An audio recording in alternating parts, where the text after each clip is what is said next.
right, so today we're in part 4, right? Part 4 of unity and division in the body. And in this part, I want to make sure that what we're covering here is, I want us to understand that unity doesn't come naturally. Unity does not come naturally, okay? It just doesn't. Okay, unity will come naturally, however, if we accomplish this, which is removing all of the things that cause us to divide. The issues, all the divisive things must be cleaned up and removed, and then we will naturally be able to come into unity. But as our fleshly beings are still in leadership, in our sovereignty, in our self, okay, that fleshly self, as long as it's sitting on the throne, unity is not natural. It's not a fleshly thing. It's a spiritual thing.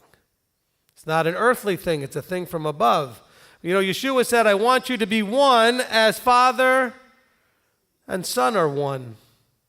I'd like you to be one as my Father and I are one. That's a higher level than the flesh is capable of.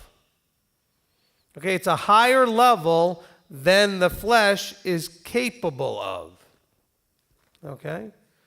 And so let's understand that unity will come and actually be natural when we get to the maturity level that comes from cleaning out and cleansing ourselves of all of the divisive issues, the things that make us divide. And that's where we get things like needing things to be our own way, or needing to be right, or being easily offended, or all the things we've been talking about now for a couple of weeks. Okay? All the things we've been talking about now for a couple of weeks. And so I want us to be clear and sure to understand that if we can get those things dealt with, which is why I've taken a one-part teaching or so here, and I'm sort of dragging it out, because I want to make sure we're digging into and trying to really root out. This is kind of like a cancer that if we leave any root of it, it will metastasize and take over the body again. And so we don't want that. Okay, we want to make sure we've gotten it all out. And so as we are going through this study, I want us to have that mindset and framework to understand that, because somebody actually came up to me earlier, and I thank you for doing it, saying, well, I know you're talking about all this division stuff. When are you going to talk about the unity? The unity will happen all in its own if we get rid of all of the stuff that's causing division. So it's a great question, which launched into the beginning of the teaching, because that's really it. Torah observance would be simple, right, if everybody was doing it. Why do we struggle with our Torah keeping? Because people say, oh, that stuff is so hard. Nobody can keep it. Well, why not? What's so hard about it? I mean, let's be honest. Is it hard to keep Saturday instead of Sunday or whatever? Is it harder to eat a little different than you used to eat before? I mean, if you get the fleshly stuff out of it, the I don't like, I prefer, I want, I like. If you get all that out of it, what's so hard about keeping Torah? Nothing. The only difficult thing with Torah is you. It's that fleshly stuff. If we can get you out of the mix, if we can die to self and put on Messiah, it's not tough at all. It's not tough at all. So now I'm going to let's go to James chapter 1. And I want us, in doing so, remember last time we were talking about becoming the type of person that Yahweh wants to spend eternity with. And so I want to do a little bit of a contrasting. This is going to be fun. I know you're going to love this. We're contrasting you to YESHUA. Okay? We're going to make a little bit of a contrast between you and YESHUA. And so we're going to go through James chapter 1 here, and then we're going to look at some of these other things. But I want us to look at how does this all fit together. You know, we've been talking about things that cause division, talking about the maturity issues, okay? And then I want to read James chapter 1 in that context. We're going to read the whole chapter here pretty much. Yaakov, verse 1, a servant of Elohim and of the Master YESHUA Messiah, to the 12 tribes who are in the dispersion, greetings. So first and foremost, let's understand who the audience is. Okay, remember we talked about context. In the past, I've told you context starts out with who's speaking, who are they speaking to, why are they even talking about what they're talking about, when is this happening, where is this happening? In other words, what are all of the things that are important to know? Well, here it's Yaakov, a Talmud, right? He's a student, a disciple. That's Talmud, not Talmud, okay? He's a Talmud of the Messiah himself. And he was trained, and he was made a shaliach, a sent out one. He was sent with a training message to disciple others. And so he is now speaking to who? The lost and scattered full tribes. Not just the 10 that were scattered, but also a lot of the 2 were scattered. He said, I'm talking to the 12 tribes who were in dispersion.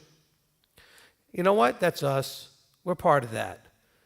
Because we're still in dispersion, aren't we? And we've already gone through the identity, discovering your identity teachings that talk about that you're supposed to be the 12 tribes. Whether you're grafted in or naturally in is irrelevant, but you're supposed to be part of the 12 tribes. So he's saying to you and the 12 tribes who are in dispersion, I'm writing to you. So this isn't to the Gentiles. This isn't to the fleshly and worldly. These are to those that should be in the camp. Those inside the camp. They're scattered and dispersed, but they're in the body. He says, my brothers, and that's why he calls them brothers, my brothers, count it all joy when you fall into various trials. Okay, I think we should just close the book because Yaakov's crazy. I thought that the first time I read that. Count it all joy when you fall into various trials? That doesn't make any sense if you stop right there. But let's continue, and he'll tell you why that's important. Knowing, verse 3, knowing that the proving of your belief works endurance. That's why we count it joy.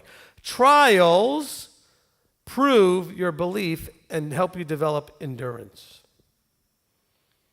See, Yahweh, I know he knows your heart. I know he knows your thoughts, but he wants, and it's his choice, not mine, he wants to see it in action. He wants to see it in the three-dimensional world. He doesn't want to just hear it out of your mouth or hear it in your heart or hear it in your mind because he knows your thoughts. He wants to actually witness it with his eyes. He wants to see your belief in action. And that's what James chapter 2 ends up being about. He says, look, I'm going to show you my works by my actions. He says, look, count it all joy when you go in these trials because it's going to prove your belief. Prove it to who? To you and to him, to two. You're going to prove to yourself what kind of belief you have, and you're going to prove to him what kind of belief you have. Because you may be claiming a whole bunch of stuff that you really are not ready for. You think you are. You talk the talk, and some of you are talking that talk in a somewhat prideful, braggadocious sort of way. Only to have Father say, okay, you talked it real big. Now let's see what happens. I'm going to put you to the test. Be careful what you say. Be careful what you ask for. You know, you talk the talk. He's going to want to make sure it's real. And he chooses to see it in a three-dimensional world. So he says, look, you should count it joy because those are opportunities to prove to yourself and to the Father where your belief is. Where your faith is, your trust, your emunah. That's the Hebrew for the faith, belief, and trust. So you should know that. This is something you should know. You should have a relationship knowing and deep understanding that trials are to prove belief. Trials are not just to straighten you out, although they do, because it's through proving belief that they do. In other words, you're in a trial, and it's because there's a part of you that you've not cleaned up yet, or maybe you've made some mistakes. Maybe that's why you're in that one particular trial. But see, now you're going to prove whether you believe him, that what he tells us, and we're going to go to Deuteronomy and read this, that he gives you this chastisements, this corrections, so that you'll come out of it because he loves you. And do you believe that? Do you believe that he allows the trial to come upon you because it's going to help clean you up and grow you into the image of the Son? That's part of the belief that he wants to see. And so it's also going to create a strengthening of your endurance. A strengthening of your endurance. And that's why at the end of each book, when we go through the Torah portions, we say, Chazak, Chazak, v'nis chazik, which means be strong, and may we be strengthened. Because we need to be strengthened, and that's what Yaakov is talking about. He says, as you go through these trials, if you count it joy, because actually you should be thinking, okay, I know this is terrible. I know I'm going to hate this right now, but it's an opportunity to show my Father how far I've come. It's an opportunity to show myself how far I've come. Because you're harder on you than anybody else. And maybe he puts you in a trial that you absolutely can handle, but you don't think you can. And you'll prove to yourself, wow, I didn't know I'd come that far along. And that's a big part of this whole thing, is that you'll learn about you. He says, and then this endurance, he says, and let that endurance have a perfect work, so that you be perfect and complete, lacking in nothing. In other words, through that endurance, you realize, oh, I was able to handle this. And then he's going to stretch you and say, actually, you can handle even more than that. Let me help you recover from what you just went through. Let me build you up and grow you some more. And then we're going to bring another one only worse than the last. So don't be all that like, good, that trial's over. Another one's coming. As long as you're still breathing, still above not buried in the ground and waiting on the kingdom, you're going to still have more and more trials. If you're not having any trials, you would start to wonder if the Father even cares about you. He says he chastises every son that he loves. And so he says, look, let this endurance have a perfect work. In other words, the endurance is to then say, okay, now that I endured that trial and I've counted it joy and I learned what I needed to about me and I showed him what he needed to see about me, now let me take all that information and knowledge and move it forward to the next step. This is the baptism of fire teaching, if you remember that, right? Okay, you go in the water, you get washed clean, you come out, you start to grow and learn and develop, and then he allows a trial, a fiery trial, to then test and prove what that building that you've been building was really made out of. And then you learn from it, okay, because some of the building fell apart, some of it stood, and then you're going to have to go strengthen the parts that fell apart, and so that you're ready for the next one. And the next one comes and less of it hopefully falls apart, and more of it stands as you keep going forward. He says, verse 5, he says, if any one of you lacks wisdom, let him ask of Elohim, who gives to all generously and without reproach, and it shall be given to him.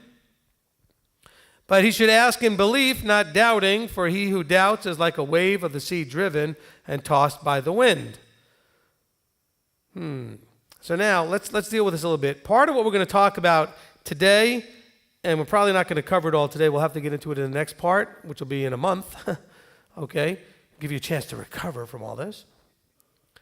Okay? But part of what we're going to cover in this teaching is understanding who you're supposed to be getting your information from and your guidance from. So look at here. He says, if any of you lacks wisdom, go ask somebody on the internet.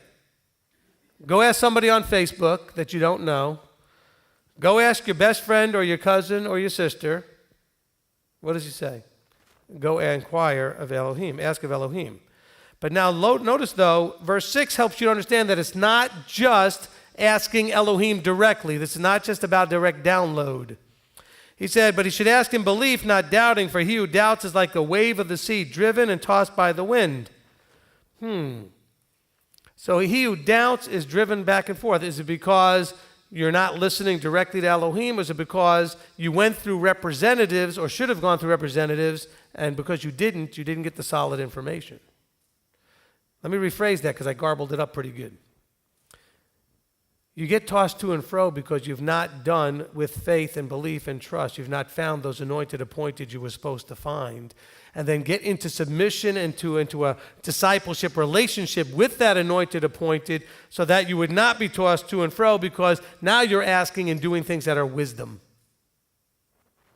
It is very unwise to try to do this on your own. It just is. It's foolish. Nowhere do you see in Scripture people doing it on their own. This is a group activity. But it's not a group activity that's chaos. It's a group activity with structure and with leadership and with authority. And so you get tossed to and fro because you don't have an authority that can keep you from getting tossed to and fro. Because what happens is you're trying to find the teachers or the teachings, either one, that are meeting the needs you have, but in the way you want it to be met. You already know how you want the answer to be. You're looking, you're asking, you're seeking, you're knocking, you're asking for wisdom, etc., but you already have your own perception of what that should look like. And so you're looking for that. So you come to one teacher or teaching, and you go, no, that's not the way I would think it would be. I'm going to go to look for another one and another one. And you get tossed all over the place. Instead of finding the teacher you're supposed to be with. And everybody, according to Scripture, you're supposed to have a teacher. And I know that goes against what's happening on the internet. People are just absolutely killing the thought process of that you should actually be doing anything but just letting the Ruach teach you. But if all of those guys out there who are being taught by the Ruach are all being literally taught by the Ruach, why are they all on 67 different pages? Is the Ruach confused? You know, we talked about this last week. Is Messiah divided? But we don't have structure. And so he says here, look, if you lack wisdom, ask of Elohim. And then Elohim is not going to give you necessarily the direct download, but Elohim is going to give you the guidance to the place where you're going to get the wisdom. Hopefully you get it from teachings like this, or whoever your teacher is. The people got their wisdom from Moses and Aaron, but that was not from Moses and Aaron, it was from Elohim. The people got their wisdom here from Yaakov. But it's not from Yaakov. It's from Yaakov, from YESHUA, from the Father. The people are getting their wisdom through the direct channel process that leads to the Father. And it's the Ruach that tells you, yep, now you're on the right path. But be careful, you got more than one voice in your head that wants to pretend it's the Ruach. The worst one is you, not the enemy. The enemy is not the worst voice, it's your voice. Because your voice has preferences. So your voice is going to say yes to what you like and no to what you don't like, even if you're wrong. Even if what you like is not good for you, your voice is going to prefer what you like and not prefer what you don't like. So you tend to drift towards the teachers that tickle the ears. See, but we have a wrong definition of tickling the ears. We think tickling the ears is just people that just say nice things. No, you're seeking those that say things you agree with. Now, they also could be the guys who just say the nice things. And we got plenty of those guys out there, huge ministries, who are just saying nice things. But most of you would easily avoid those guys if you're looking to not be having your ears tickled. But what you're still doing, some of you, maybe a lot of you, you're still doing the ear tickling thing when you're looking for the teachers that are going to match you. Instead of finding the teacher you're supposed to go to who's going to challenge you, grow you into the image of the Son. And not match you. I go through this exercise on a regular basis with people. People will come up to me and we'll have a conversation if they're brand new to our ministry, if they're coming to visit here, thinking about attending this on a regular basis, and they want to make sure that I and my positions on things match up with them. And I always look them in the eye saying, they won't. At some point we'll find at least a few that don't match. That's not the point. The point is that Abba sends you here. If Abba sent you here, then this is what you're supposed to be receiving. It doesn't matter if we don't match up. Maybe we don't match up because you've got things that need to be straightened out. And deep down, you know you have that. You know you need that, but it scares you. And that's where some of you are going through the quote-unquote deep work that Abba does because you're allowing him. By the way, he would want to do that deep work with every one of you, every day, if you would let him. If you would let him. That's where we have Elohim doing the work here. If you would let him, but you have to let him through the anointed, appointed teachers who are there to guide and disciple you. Remember, the 12 were not sent out and when it said go out and disciple the nations, he didn't say go tell them to just plug in directly. He said you go and teach them and make students of them. And then they will go out and find others to go make students of, those who want to be students. That's the scriptural process. See, but why do we have division? Because people don't want that process. You know why? Because it means you have to submit. And none of us wants to submit. I'm telling you, when I counsel husbands and wives, when I counsel men with their problems in congregations or at their works, nobody wants to submit. And let's understand the definition of submission.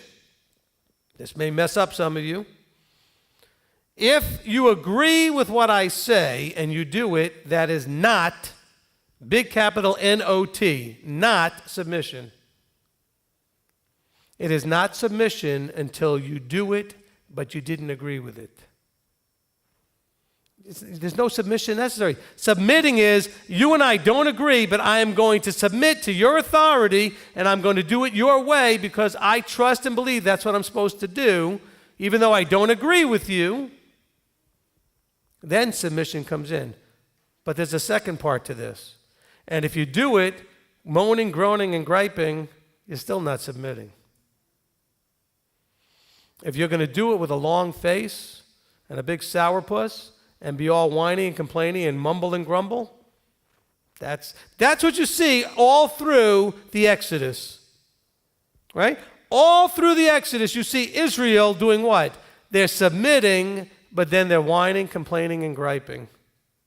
That's not submission. They think they are because, well, yeah, we did it. Okay, we did what you said,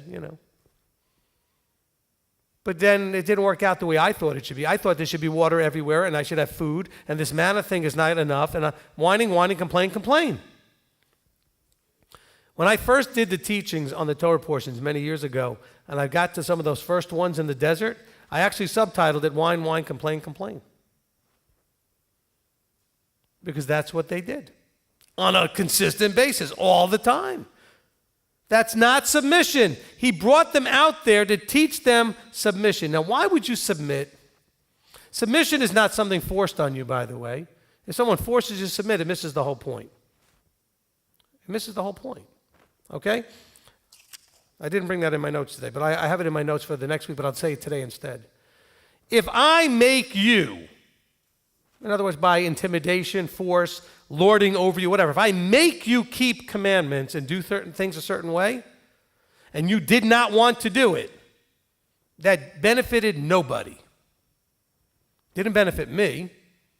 Matter of fact, I'm going to be in trouble for forcing something on you you didn't want to do. And it doesn't benefit you because you can't sit in front of the Father on Judgment Day and said, well, I did all this stuff. And he's going to look you in the eye going, yeah, but you didn't want to. You only did it because Rabbi forced you to. By the way, parents, be careful with your children. When they get old enough to be grown adults, stop forcing them. Because if they only do it because you forced them, it doesn't benefit anybody. They need to learn submission, where you have the joyful mindset of saying, I trust you, even if you're wrong. I trust that even if you're wrong, it'll benefit everybody. That Abba will work through you and let you learn your lesson for being wrong. I trust that wrong or right, that by submitting to you, this is what I'm supposed to do, because I trust that Abba put you in that position of authority. If it's a husband with a wife, a boss with an employee, a leadership in congregation with a congregation member. If you can't trust that leader, why are you there?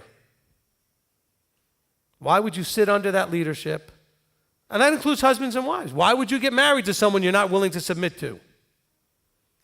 Well, because some of the wives figured he was going to submit to you. That's the upside down, backwards part of the society. And some of the men think dictatorial, dictating, you listen, you do. That's forcing. That's not looking for submission.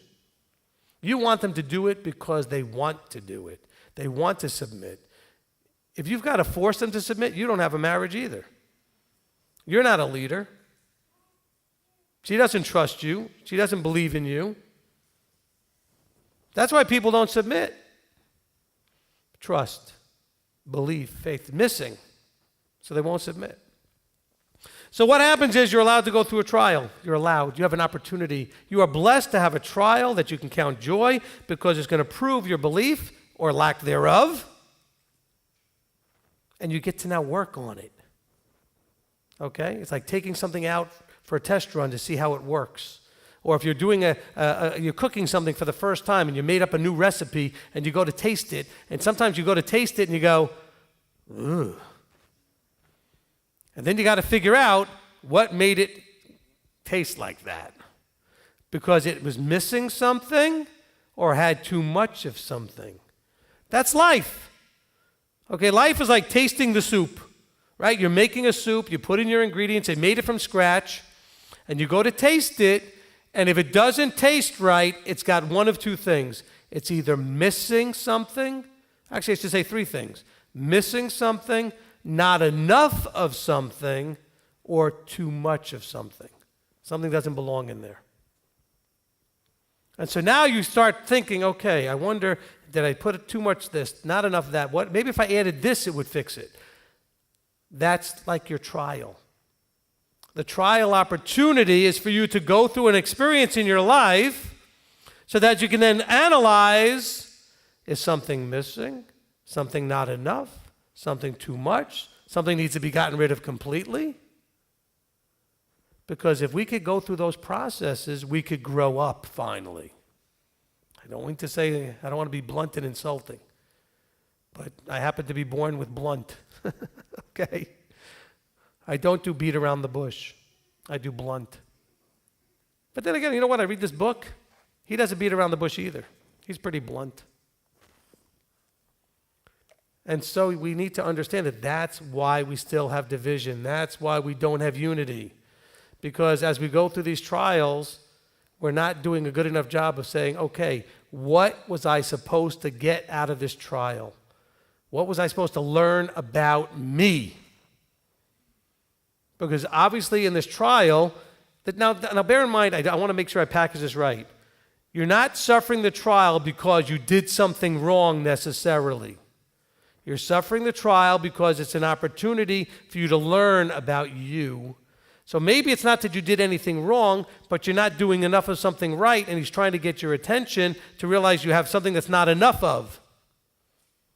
Not necessarily something was wrong. Some of the trials is you did something wrong and you brought a trial upon yourself. But sometimes he allows a trial to come on you because you're complacent. You're just sort of lackadaisical. You're not putting in the effort, and he wants to show you, yeah, you're moving along okay, but there's some stuff that you're not doing enough of. It needs more. Or maybe it's going to wake you up and say, look, you're getting along okay, but you're still missing this other piece completely. You need to bring this in there, and then we can really move forward. It's an attention getter. Does that make sense? The trials are an attention getter. By the way, it's the same thing in the body. When we have division in a congregation, the leadership looks back and goes, okay, what was missing? What needs to be gotten rid of? What do we need more of? What do we need less of? What made that division happen? Because the division was to bring attention to something. Okay? And I don't want to insult the people that have left. Many people that leave a congregation and cause divisions because those are the most emotionally challenged people in the group. And so they're not capable of the group dynamic of too many people are getting their way and I'm not getting mine, or whatever it is. They're emotionally challenged. And so I wish they would stay and grow, but because they're so challenged and broken in that area, they only have a choice of either forcing everybody to their way or leaving and splitting. If we could get our emotional maturity up to the level it needs to be, none of this would ever happen. Okay, I have a line that I forgot to mention when we were talking about selfless and being offended. I want to give you this line. It came to me, I don't know, months ago. I was just, this is one of those things, the Ruach just popped up when it came, I needed it at the right time. If you are offended by anything that happens around you, or upset or angered, it simply means that you were not mature enough to handle what just happened. You're all going to get mad at me. If your response to anything that happens around you is anything less than joy, love, peace, patience, the fruit of the Spirit, you were not mature enough to handle what you just experienced. That's the first thing you should be realizing. But you don't understand what so-and-so did to me. Yeah, so what? The reason you're so upset about it is because you're not mature enough yet to handle what just happened. I am so guilty of this, so please don't think I'm thinking that I'm not guilty of this. All right? Because I do pop my cork. I get very frustrated, and I get very angry about really dumb things. And not usually people, usually things, like the computer mostly. It's amazing I haven't hit it with something. Of course, the fact that I spent a few $1,000s on it because it's a Mac, kind of protected it from getting beat up as much as maybe a cheaper PC, which I might have been more willing to throw across the room.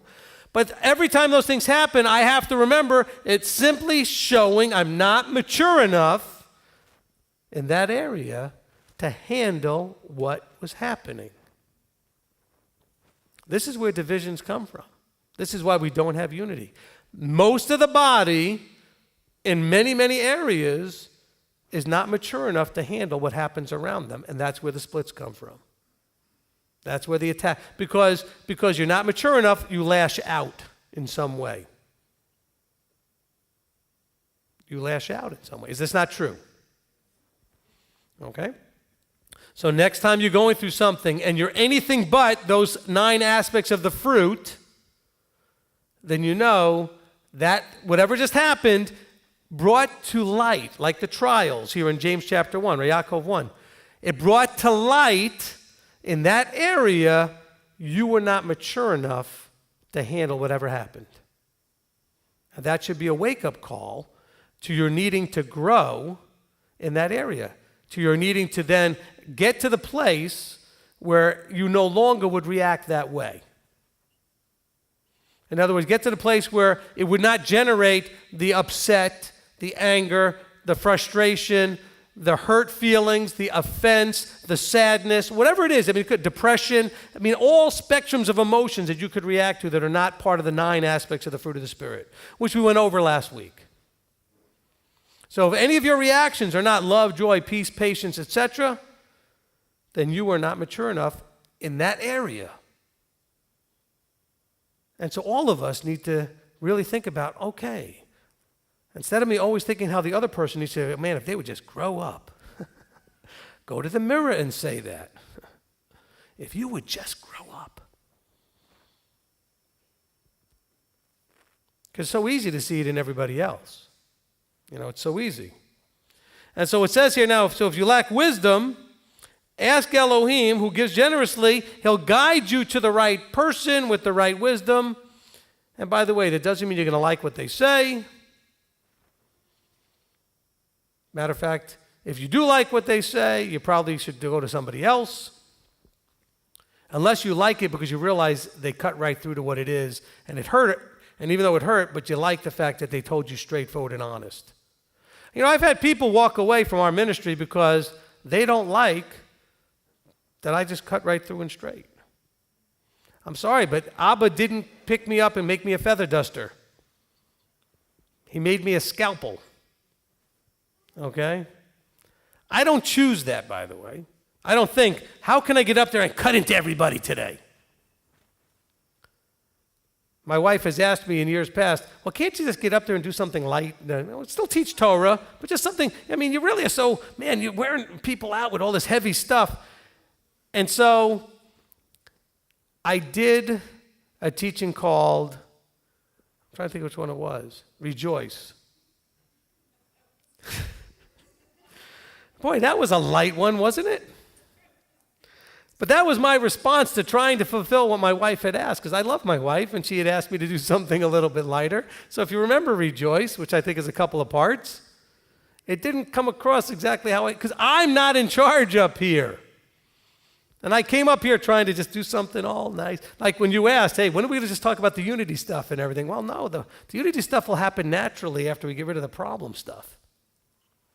Okay? So go and ask and seek after the ones that are supposed to lead you into the wisdom. Now listen, to prove all of this, listen for verse 7. For that man should not think that he shall receive whatever from the master. He's a double-minded man, unstable in all his ways. The one who is not coming in belief, the one that is doubting, he's the one that's tossed back and forth. That person is not going to receive because that's double-minded. So what's the double mind? That's the mind of YESHUA, the mind of Elohim. That's, you're asking, but it's also you. Okay, that's when you have your own thought process, preferences, and desires that are skewing what you want the information that you're receiving to look like. It's skewing what you're expecting the response to be. It's your filtering. That's your double-minded. YESHUA mind is what you're trying to be. Let this mind be in you, right? Philippians 2:5, let this mind be in you. And we're actually going to probably cover that here if we get through. I mean, I didn't expect to go this far and not get anywhere yet, but, actually I think we've gotten a lot along here. But as we're going through, that mind of YESHUA is at enmity, it's at odds, it's an enemy against your mind, your flesh. Your flesh doesn't want that. Not that YESHUA is the one that's at enmity, but you. It's the flesh is at enmity with him. And so you're a double-minded person. And what are double-minded people? Unstable. Stability is in submission to the Father and the Son. You want a stable life? You want balance? You're going to have to get your own you out of there. You got to get you off the throne. All right? Think of it. I'll use an analogy. We could use either a seesaw or like a boat. All right? If you're sitting at, how many of you all been in boats? I mean, hopefully a lot of you have been in a boat. Okay, if you're not, you've been on a seesaw, you understand what I'm talking about. Okay? If you've got two equally weighted people on the ends of a seesaw, and one of them starts moving towards the other one, the thing gets out of balance. Keep that picture in mind. If you're in a boat, and somebody's sitting at one end of the boat, and they're seated right perfectly at that end of the boat, and you start to move from your spot towards where they are because you want to be in that spot, what's going to happen? The boat's going to get all wobbly and out of whack, tossed to and fro. This is what happens when you walk towards that seat of authority in your own being that he should be sitting on. When you approach that throne of your head, that self-sovereign throne that you need to get off of, and he's sitting in it for a little while, and then you start approaching like, excuse me, I want to sit down for a few seconds because I'd like to take it. I can handle this one myself. I think I'll sit down here. We'll just go over there for a minute. Oh, he's there for a while because all of you let him do that to some degree or you wouldn't be here. But every now and then you want to kind of, stick your hip out and nudge him out of the seat and get in that chair.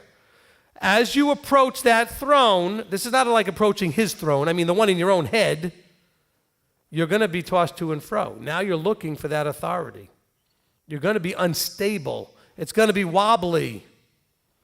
If you actually make it over to the seat and start trying to sit down in it, now you're going to be driving the boat in the wrong direction. Because now you've taken the wheel. And now you're guiding it in the wrong way. So that's how you get to be unstable in your ways. You want stability. There's only stability in one source, him, not you. Have you not looked at your life to see how unstable it is when you run it?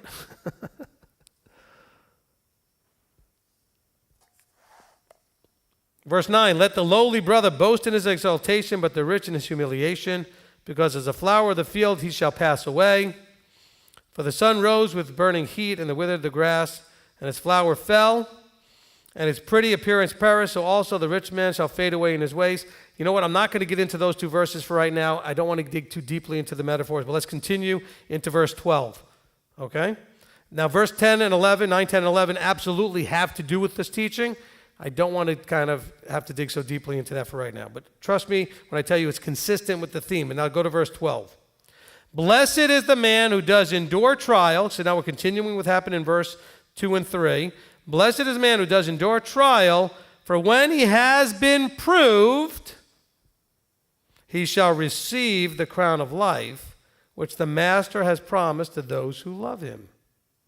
We have a teaching called Endure and Receive the Crown of Life. You may want to go listen to that. But notice the way it works. When you have been proved. Oh, that sounds like earning. That sounds like I've got to do something and get, I approve of that. I have to do things that are pleasing in somebody's sight. You do. It's not like you were taught in mainstream Christianity. Oh, you made your altar call and you accepted YESHUA as your personal Messiah and blah, blah, blah, blah, blah, and now you don't have to really do anything because he's done it all. No. He says here, when he has been proved, then he shall receive the crown of life. There's no receiving without proving. Oh, how many people have you talked to and how often have you told people, I'm a believer? Really? Can I watch you? Can I see it? Can you prove it? Prove it.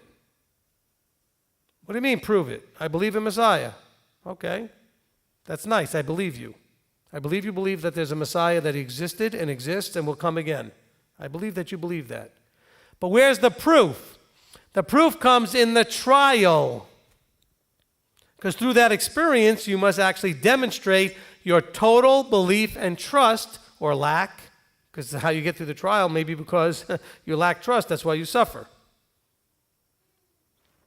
YESHUA, although he was scourged and everything else, he didn't suffer the way you might think because he understood and trusted what the trial was for. It was to prove him to be worthy of sitting at the right hand, of worthy of the crown that he's going to be given to be King of Kings and Master of Masters, etc. He needed to even he needed to prove. Isn't that amazing that he even needed to prove? And what did he receive? The crown of all crowns. He's been crowned with many crowns. He says, let no one say when he's enticed, I'm enticed by Elohim, for Elohim is not enticed by evil matters. He entices no one. So it's not, so someone gets in a trial and goes, well, Elohim enticed me into doing that. No. Listen to the next verse. Each one is enticed when he's drawn away by his own desires and trapped. That's what entices you. You. That emotional part of you that likes and doesn't like. But I hate that. I know, but he wants you to do it anyway. But I love that. I know, but he told you can't do that anymore. But I like it. But I want to. It's not fair. What makes you think you know what fair is? Is it fair that he gives you everything and you ignore him? Or only give him partial attention? Is that fair? So he goes, but each one's enticed when he is drawn away. Drawn away from what? The path he's supposed to be on, the halakha, that path that leads to the kingdom door. When he's led away and drawn away by his own preferences. That's the unstable, the tossed to and fro, the double-minded. That's where you are drawing you away. We've had people leave this congregation that absolutely needed to be here, but they were too self-absorbed, and I'm not saying that in a wrong, I'm not saying they did it on purpose. They just weren't grown up enough to know that they had so much still to deal with that they ran away. That's why people end up in the alcohol bottle. They end up in the drugs bottle, so to speak. They end up with all these addictive, these are escapes. That's why they kill themselves, either slowly or quickly.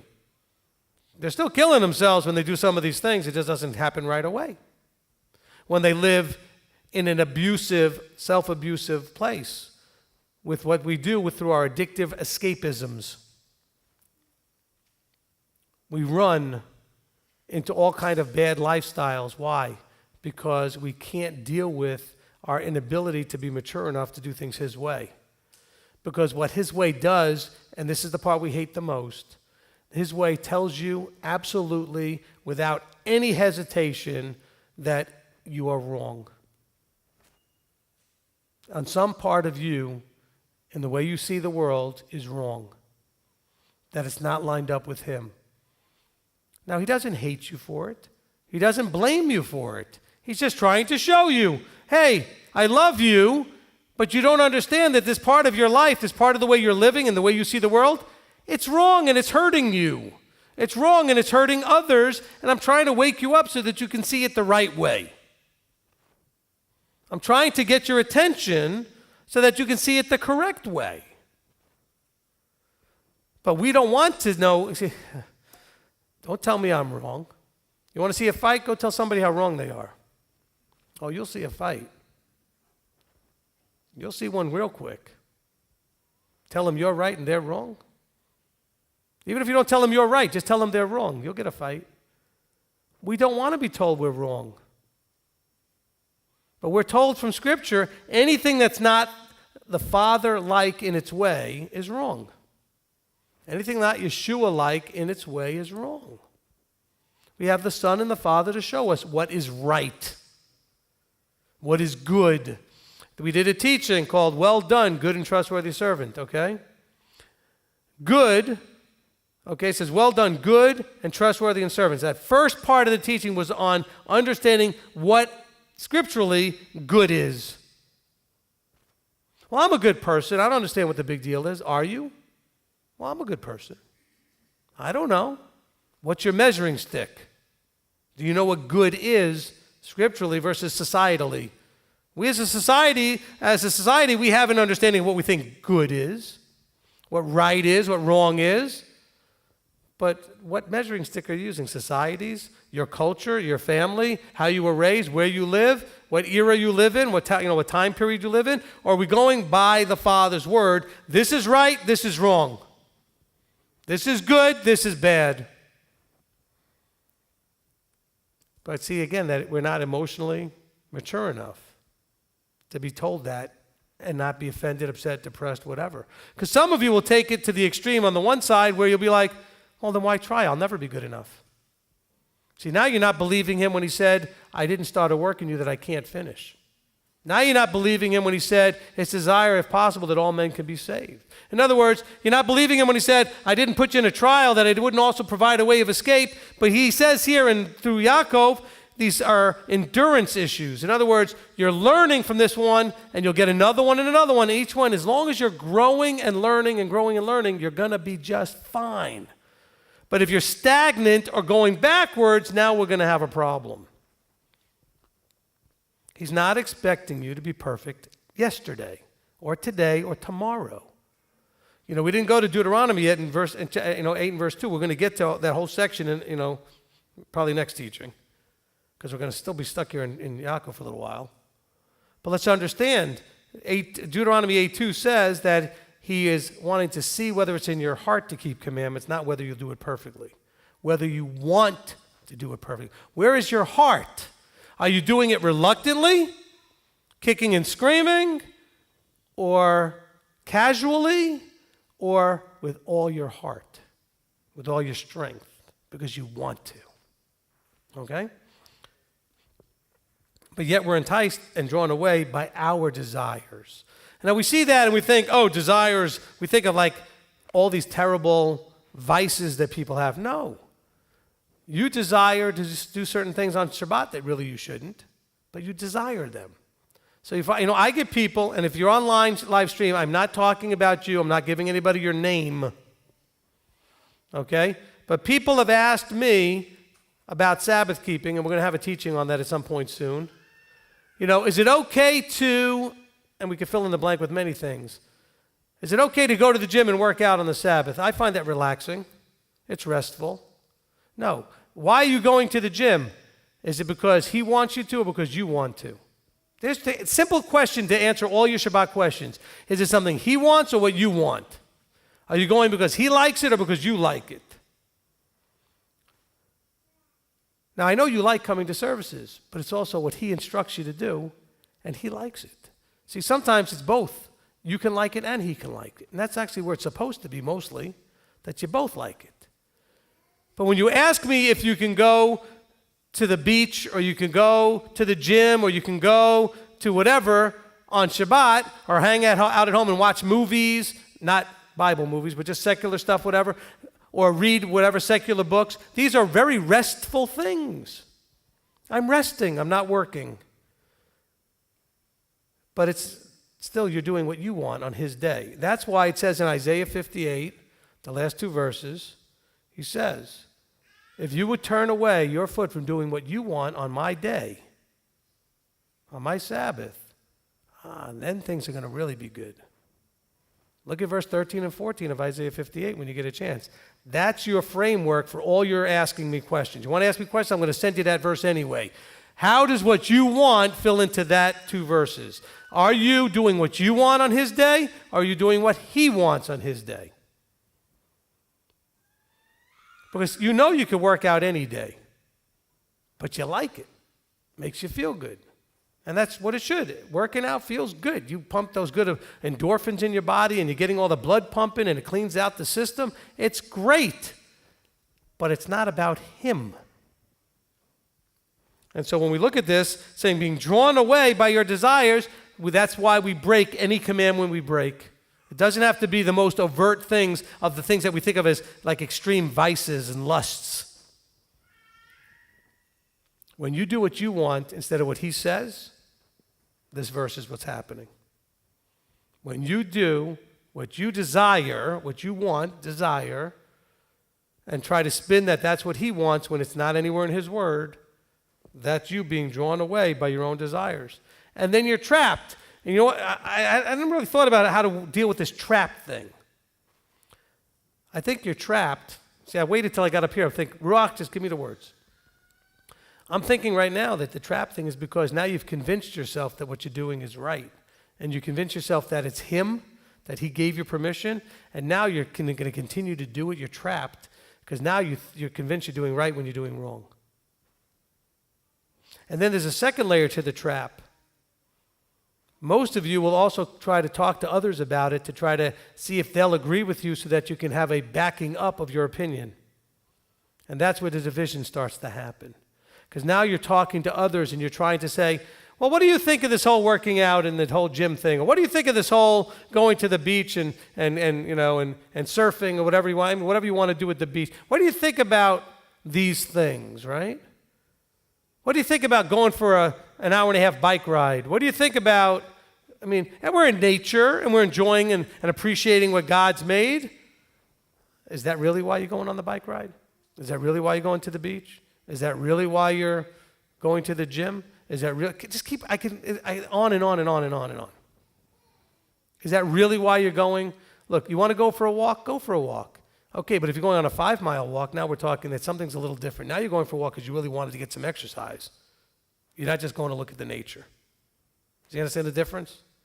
Okay, it's one thing to go on a short trail and just walk and enjoy nature. It's another thing when you know, okay, let's see, I do normally 3 or 4 or 5, 6 miles a day. I don't want to miss my routine of doing my 5 miles a day. So I'm going to spin this now, you see, so I can do it because it's my desire, and I'm going to trap myself because I'm going to convince myself it's what he wants. Now you're trapped. And you're going to trap others. Because you're going to go around and try to find others that agree with you. Because after all, where 2 of us agree, no. Where 2 or 3 are gathered in his authority, in his name, then he's there. Not just because 2 people get together and agree on anything. You can go find 3 Christians that can agree on everything that you know is not scriptural. You can find them to back up Sunday, Christmas, Easter, anything you want, eating pork. You can get 2 or 3 of them together all the time. And they're going to say, well, where 2 or 3 are gathered in my name. Well, just because you use his name, and they're not even using the right one, but just because you use his name doesn't mean he's there. It's in his authority. But see, that's part of what's in the back of our minds, maybe unconsciously, is that, well, I'm going to go get a bunch of people to make me feel like I'm not doing something wrong, because you feel guilty. I'm calling you out. You do it because you feel guilty. There's a part of you that knows this is not exactly kosher. And so now to feel better about it, because you really don't want to not do it, you really want to do what you want to do, you're going to go around and you're going to put little test balloons out there with people trying to find a few that'll agree with you. So that you can say, oh, well, Susan and Mary and John and Frank and Bob, they all agree with me. They don't think it's a problem. I say, fine, use that when you go to Judgment Day and see how that works. I don't have a problem with you doing that. That's a big problem for you, though. My problem is if I warned you, that's not a good idea. And I'm going to tell you, that's not a good idea. Okay? But that's where we get trapped. We get trapped because we try to spin, rational lie to ourselves and others. And then once we are convinced in our own minds, we're not going to stop doing it. Or we're not going to start doing something we've convinced ourselves we don't have to do. Because you spun it. There's not a person out there that's against tithing who's not against it because they don't want to give money to anybody. They're only against it because it takes money out of their pocket and puts it in somebody else's. Let's be honest. There's not a person out there that doesn't have Sabbath-keeping issues who doesn't have it because there's something that they want to do on Shabbat. I lost the guy because I busted him, and I did it jokingly because I knew that he would get upset. I tried to be gentle. He took it the wrong way because he went to the Vols game on a Saturday because somebody gave him free tickets. Now, if you're a Tennessee Orange person and you're a Vols fan and the football game is being played and it happens to be on Saturday and those tickets are hard to come by and someone gives you free tickets, that's tempting. That guy never came back after that. He stayed for a couple of weeks and then was gone. Why? Because I was so mean to him? When I said, hey, that was the Vols game. He didn't know I knew. But he was embarrassed. You can avoid all that embarrassment by just doing what you know you need to do. It's like we used to tell people, and I remember hearing this as a kid, why would you, if whatever you're talking about, you wouldn't say in front of your wife or your mother or your sister or whatever it is, why would you say it? Whoever it is that you would be worried would scold you for saying whatever's coming out of your mouth. If you've got to pull somebody off to the side to get away from certain people so you could say something, okay, because it's off color, inappropriate, or some sort of, you know what I'm saying? Then why are you saying it? Because our emotions are enticing us. Because it's going to be funny. It's going to get a laugh. Listen, I was the class clown of class clowns. I know what it's like to be enticed to make people laugh. And I did a lot of dumb things because I knew it would make people laugh. And I said a lot of worse dumb things because I knew it would make people laugh. But often at the expense of one person so everybody else would laugh. Oh, but I was so clever. Hey, attention, all you people out there that think you can burn people with those roasts, you can roast people. I'll go toe-to-toe with you any day, and it wouldn't matter because it would be wrong. And I was so good, and it was awful. I hurt people. I made a lot of people laugh, but they were laughing at somebody, not with. And don't think because I'm out of practice I can't still do it. They still come to my head. They just don't come out of my mouth. Because I was raised in that culture where it was like a badge of honor if you could be fast and right and just cut. But you never cared that somebody was on the other side of that. But why do we do those things? Well, because we're enticed in our own, by our own. I liked how it felt to be not hurting that person, but praised by all of these people that thought I'm so clever and so witty and so sharp of tongue.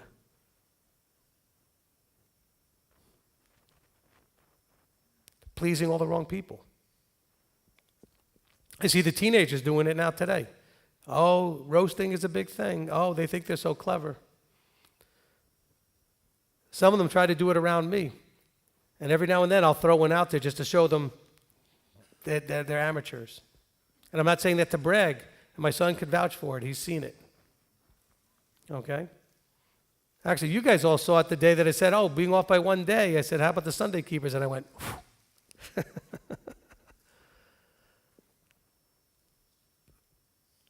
But you got to be careful. This is what the body is still dealing with. This is why the body can't eat meat or eat drinking milk. This is where the body is. We're just not growing up ready to handle things. You know, we're enticed and we're drawn away and then we're trapped. Verse 15, then when the desire has conceived, it gives birth to sin. And sin, when it has become accomplished, brings forth death. You know, that verse right there brings out everything I told you guys during the heart of the matter. When I said, look, you get a thought, right? A desire, a thought, and it goes into your heart. It gets emotional, right? It's a desire. It conceives. You take an action.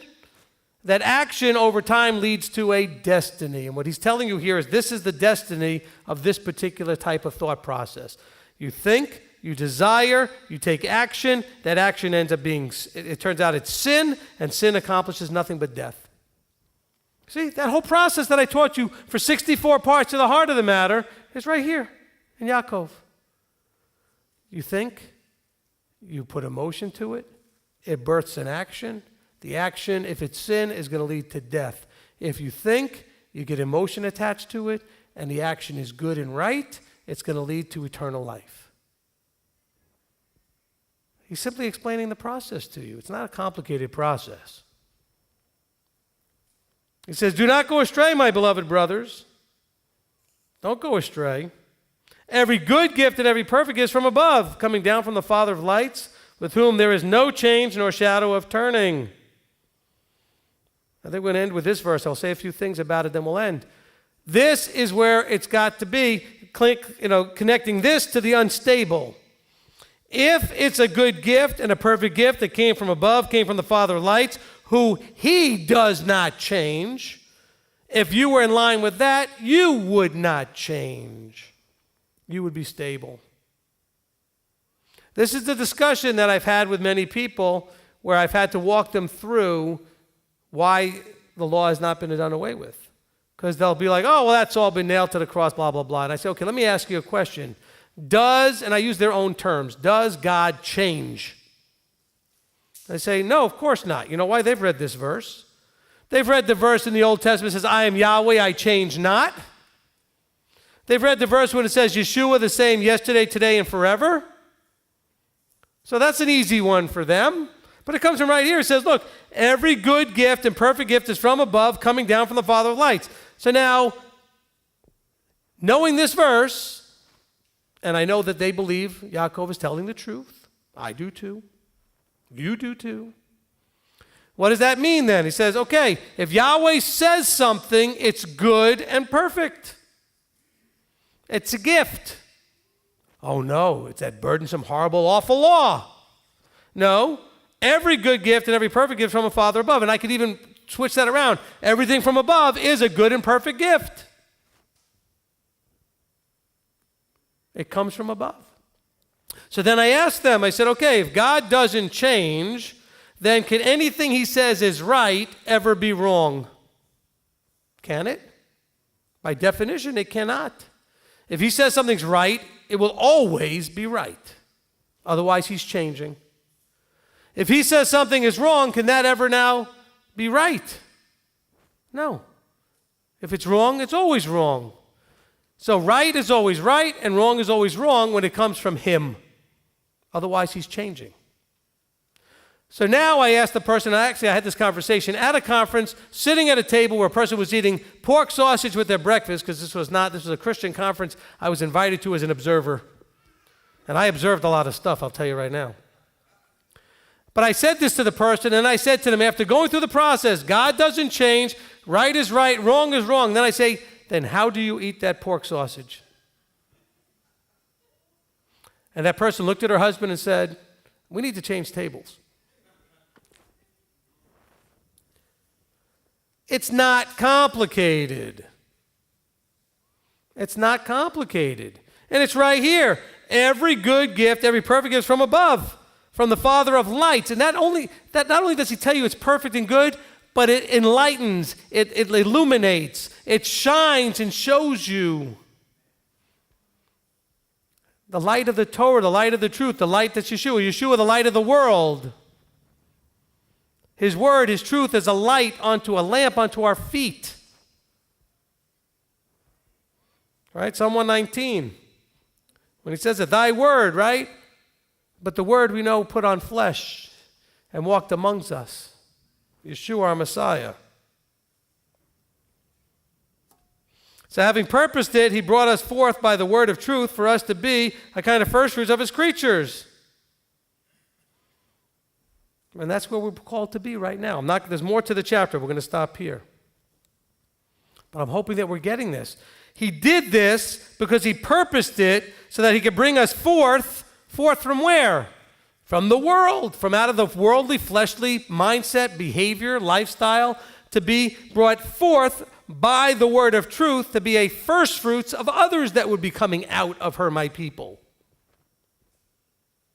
But to do that, we have to grow up. It's going to take a level of maturity that we're not quite there yet.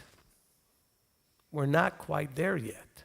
And until we acknowledge that and stop being offended by it, because I know all of us can feel very comfortable that the person on the other side of us or sitting in front of us needs this.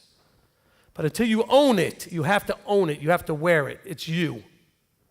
It's them too. But don't worry about them. They've got their own problems. Abba's going to deal with them. They got to walk out their own salvation, right? Fear and trembling. Philippians 2:12. But you You got to be walking out yours. So own it. It's yours. It's for you. Let's go before the Father. Avinu Malkeinu, our Father, our King. Father, we come before you, and we're really wanting to grow up, to mature, to fully embrace the maturity in the transformation process of becoming YESHUA-like, to conform and transform into his image, because he is the example of what a fully mature member of your family, of your body, looks like. So that we are not entrapped by our desires and drawn away by our desires, but we're only seeking your desires, wanting to do what's right in your eyes, wanting to understand what it means to endure so that we can receive the crown of life, wanting to understand that every good and perfect gift comes from above, comes from you. Father, we're going to ask for wisdom. You say if anyone lacks, we should ask, and we're asking for wisdom. We're asking that you would guide us to those that would help to pass out your wisdom to us, to help us to understand the wisdom you've put in your word. That, Father, that we may understand and then take with that understanding action, that we can take action, so that you would see the proving of our belief in our action. So, Father, we thank you for these opportunities called trials. We thank you for the opportunities to demonstrate to ourselves and to you just where we are in our walk, so that we can then make the adjustments. We have to, I should have said this earlier, Father, help us to understand that these are pop quizzes and not final exams. That these trials we're going through are quizzes, not final exams. And by the way, these quizzes, if we grow, will not be held against us in our final grade. I really believe that if you pass the quiz by growing and learning more about you and making adjustments, Abba will not hold you. Father, do not hold that against us, that we had parts of that we got wrong on the test, so to speak. But if you ignore and are complacent and just don't want to hear what he's trying to have you hear and see what he's having you see in your trial, well, then that quiz score will count against you. Because you missed the point of the quiz. Father, help us not to miss the point. Help us to truly understand what it is you're doing to us, through us, for us, around us, so that your goal of having us become the type of person, YESHUA-like person that you'd want to spend forever with, that your purpose will come true, will be accomplished in us. Because we also understand that we can derail that whole thing by having our desires draw us away from you. So, Father, we thank you. We praise you. We appreciate your patience, your mercy, and your compassion so much, as we are so flawed and so damaged and so broken, but yet we want so much to keep walking forward, keep walking forward, keep walking forward. So, Father, we thank you. We ask that you would walk with us, hold us and guide us, encourage us along the way. As we come before you now, in the name of your Son and our Savior, YESHUA, our Messiah. Amen. Amen.